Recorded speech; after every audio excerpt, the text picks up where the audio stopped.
Joined by head coach Nicole Woods following UNCW's tough loss to league-leading North Carolina A&T 67-64 tonight in Trask Coliseum. Coach, 10-point lead at the half. You knew they were going to come out and respond in that third quarter. They outscore you 24-9 there.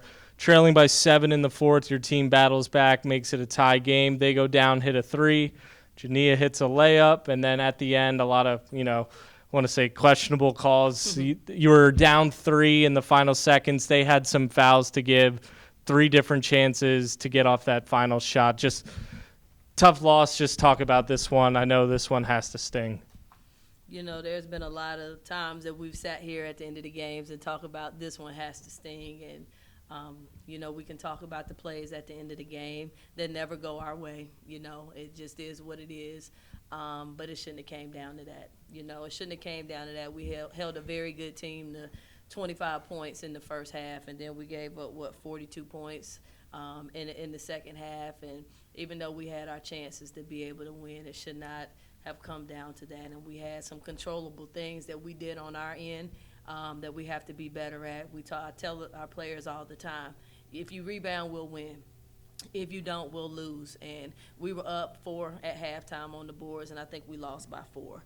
And those boards mattered at the end. They had 13 offensive rebounds, and I bet you they got 6 or 7 of them there at the end of the game. And it's the same story, and I'm gutted for my players again.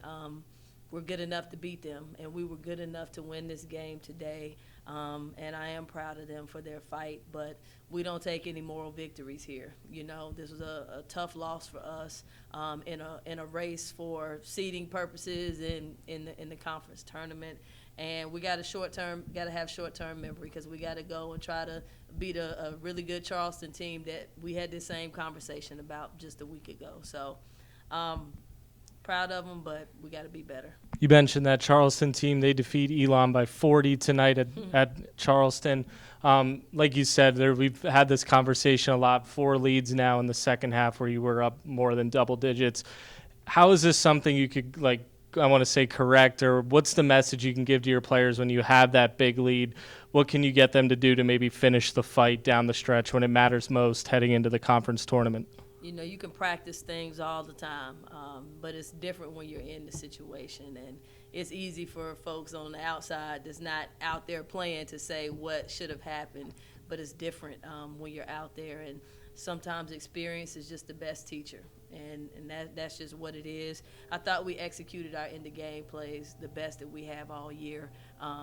Today we had some great opportunities, but it's a make-or-miss game, and at the end of the day, we missed a bump on defense, and I think it was Asia James made that 3, and that was the difference in the game. They made one more shot than what we did based off of a breakdown on our defensive coverage. And so it's a game of inches. It's a game of inches. And then 4 players in double figures tonight. Taylor Henderson leads the team, 17 points, 11 rebounds. Evan Miller with 13 points. Jania Hall with 11. And Ali Zelaya, near triple-double, 10 points, 9 rebounds, 8 blocks. So usually a lot of good things happen when this team has multiple players, scoring in double figures. Came up on the short end of it tonight.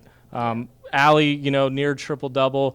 She's closing in on that single-season blocks record. This is probably one of her best games down low, having to guard such a, tough post player for them tonight. Just talk about her effort a little bit. Yeah, we prepared all week. I told them that they haven't played a team that's as physical as what A&T is, and that's their brand. That's who they are.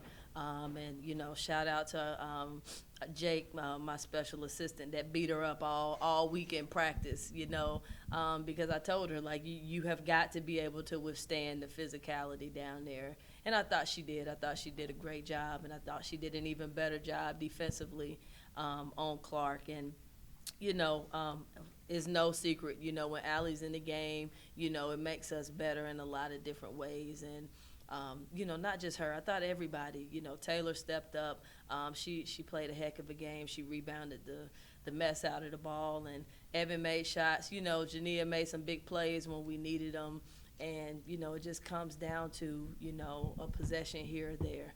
that if you can get back, if we can start the third quarter a little better, if we can finish some of those gimmies we had in the paint that we missed, if we could just have one more rotation for that box out on the weak side that we talked about over and over and over again.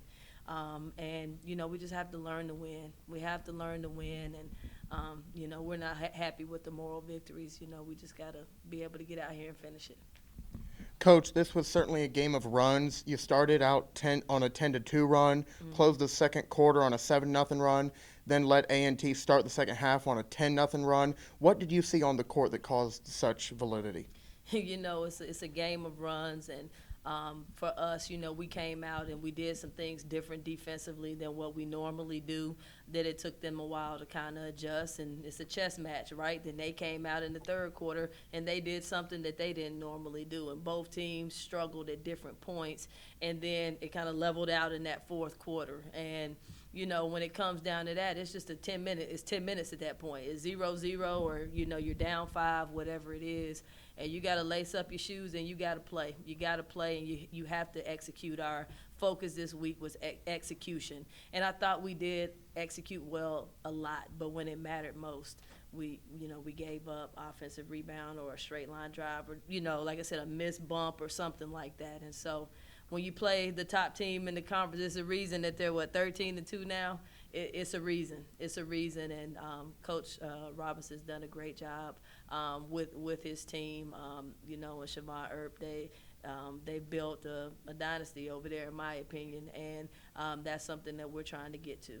Yeah, well, as we've mentioned many times, this was a very close game of inches. Y'all have a unique opportunity. You get to go to their house in a little over a week. What's going to be your message to your team going into that game? And on their senior night, lucky us,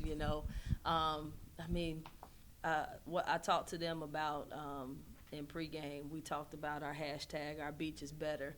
And I told them, the obvious is that people think it's about the beach, but it's not about the beach. It's about our belief that we are better, and that we have to get out there and we have to show the world what we know that we can be every single day, and what is your version of better. And I thought today we showed our version of better. We came up a little short, but I'm proud to coach those young women. I do think we're peaking at the right time, and, the sky's the limit for us. Thanks for your time, Coach. Thank you.